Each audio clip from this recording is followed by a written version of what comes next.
Good afternoon, Excellencies and distinguished guests, delegates, Presidents, Prime Minister, and Vice President of IGAD member states. I would like to take this opportunity to thank His Excellency President Uhuru Kenyatta, President of the Republic of Kenya, for hosting this special summit on durable solution for Somali refugees. I would also like to thank the Assistant UN High Commission for Refugees, Mr. George Okoth Obo, and Ambassador Alex Randos of the European Union for organizing this important event. Most importantly, I wanted to express my deepest gratitude to the people and governments of IGAD member states and Yemen, who collectively host more than 1 million Somali refugees in their countries. Your generosity to my people at the time of their greatest need is immensely appreciated. On behalf of my people, we are eternally grateful to you. Ladies and gentlemen, I take this opportunity to commend you for the commitment you have demonstrated by attending this important summit, which renews attention to the plight of Somali refugees and IDPs, internally displaced peoples, considered to be one of the most protracted problems in the world. This summit is the culmination of a series of meetings and side events intended to bring to the attention of the world the magnitude and the complexity of Somali refugees and IDPs. I refer here to a few of those meetings.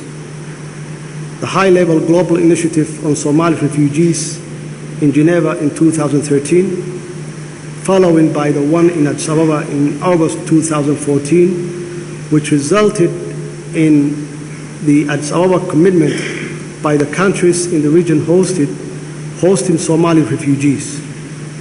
These commitments were also highlighted at the high-level partnership forum held in Mogadishu between 29 to 30 July 2015. The high-level side event on Somalia held at the margins of the General Assembly in New York on 28 September 2015. The General Assembly meeting and September commitment to refugees response framework and its side event on Somali refugees. And lastly, the IGAD meeting held in Mogadishu on the 13th September 2016 and its resolution to hold this special meeting, summit.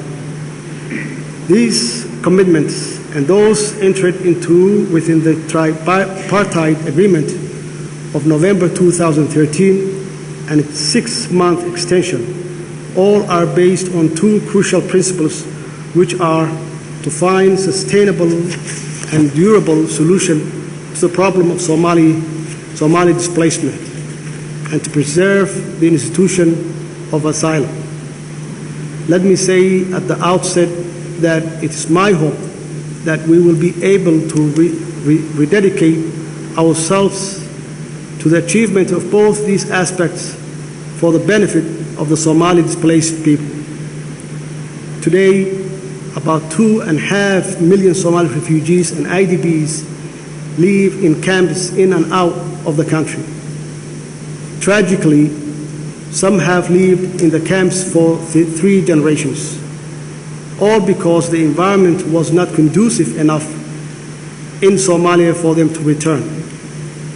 That said, many have voluntarily returned over the past few years as conditions in their regions have improved gradually.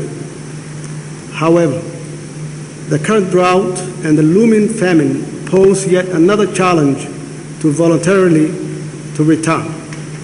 We must not leave stone unturned to avert another famine in Somalia.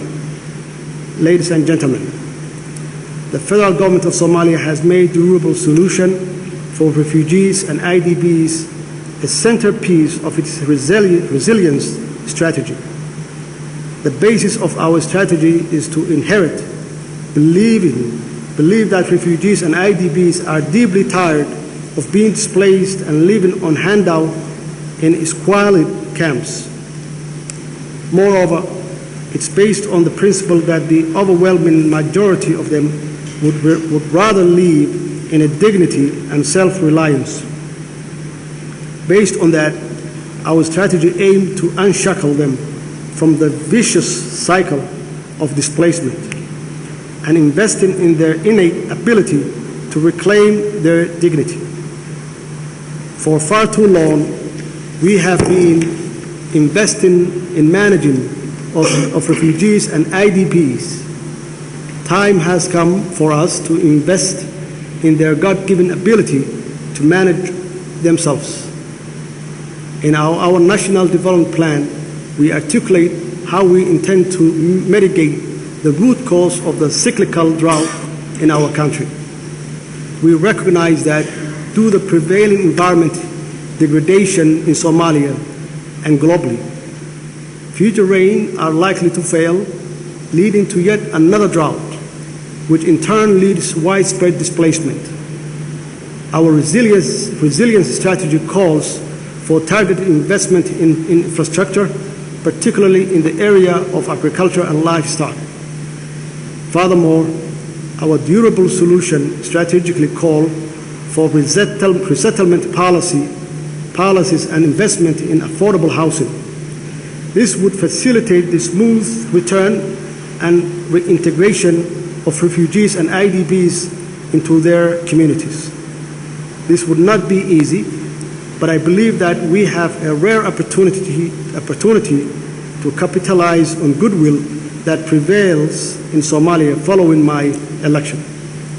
Most importantly, we have to launch an investment scheme for resettlement refugees and IDPs so that they can restart and sustain their livelihood. Many are farmers and pastoralists, but most have the inherent entrepreneurial spirit of Somalia, but they will excel in small business. All they would need is a small investment and faith in their God-given talent. This could be in the form of microfinancing and other incentives. Together with our private sector and development partner, we are confident that such scheme could become a catalyst of durable solution for refugees and IDPs. As you may know, we have now established a new ministry focused on humanitarian and disaster management, recognizing the need for more robust dedication to the current drought and addressing long-term resilience issues. We will present a comprehensive resilience strategy at the London conference in May, inshallah, and I will subsequently convene national stakeholders on the subject matter to operationalize our strategy. We will reach out to many of you as the time comes. Ladies and gentlemen, we believe that migration is also directly linked to the displacement, and that's why my government will continue to work under IGAD's dialogue on migration as well as the Khartoum process. Our National Development Plan has a full chapter on migration because we recognize that thousands of our young men perishes as they make the dangerous journey to Europe. While many of them are fleeing conflict, most are fleeing the agony of hopelessness as a result of widespread unemployment and lack of access to basic services such as health and education. According to the recent population estimate survey of Somalia, over 70% of our population is under the age of 30. We must find ways to capitalize on their energy and steer them away from radicalization and illegal migration. Ladies and gentlemen, we will not be able to translate our vision and strategies into tangible achievement if we do not work together. I take this opportunity to call on humanitarian and development actors working on Somalia to relocate to Somalia. We understand that there are serious security limitations in certain areas, but the vast majority of our country is relatively peaceful. And experience shows us that when partners operate within Somalia, their impact is qualitatively better than those operating remotely. I commit to providing wherever you need from us to enable you to work from inside Somalia. Secondly,